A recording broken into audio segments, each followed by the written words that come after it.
மாதிரி? இல்லை, என்னுடைய நோக்கம் எல்லோரும் ஒருங்கிணைக்க வேண்டும். புரட்சித் தலைவி அம்மா ஆட்சி மலர வேண்டும். கோடிக்கணக்கான தொண்டருடைய கனவு நிறைவேற்றப்பட வேண்டும் என்பதுதான் என்னுடைய முழுமையான நோக்கம். அந்த நோக்கத்திற்கு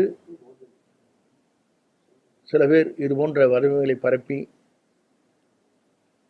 அது உண்மையிலே வேதனை அளிக்கக்கூடிய ஒன்று. நல்ல செயல்பாடுகளுக்கு எல்லோரும் ஊக்கத்தையும் ஆக்கத்தையும் தர வேண்டுமே தவிர இது போன்ற செயல்பாடுகளை வதந்திகளை பரப்புவது இனியாவது அவர் நிறுத்திக் கொள்ள வேண்டும் என்பது என்னுடைய அன்பான வேண்டுகோள்.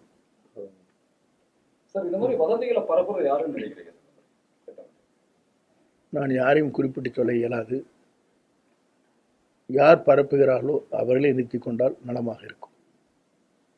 சார், இதை நீங்க ஒரு எச்சரிக்கையாவே சொல்றதா எடுத்துக்கலாமா சார்? வதந்திகளை நிறுத்திக்கணும்னு சொல்றாரு. ஏன்னா வதந்திகள் அப்படிங்கிற சூழ்நிலையில எச்சரிக்கை அல்ல.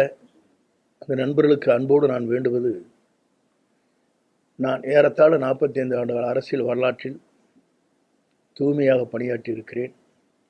விசுவாசமுள்ள தொண்டனாக இருந்திருக்கிறேன். மக்கள் பணி என்பது சிறந்த முறையில் நான் ஆற்றி இருக்கிறேன்.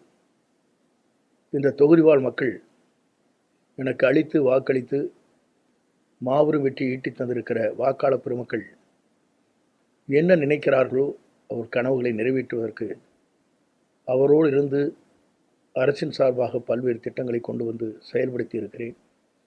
அந்த மக்கள் தான் என்னுடைய உயிர் மூச்சு, தொண்டர்கள் தான் என்னுடைய உயிர் மூச்சு, கழகம்தான் என்னுடைய உயிர் மூச்சு என்பதை தெரிவித்து விடைபெறுகிறேன். நன்றி, வணக்கம்.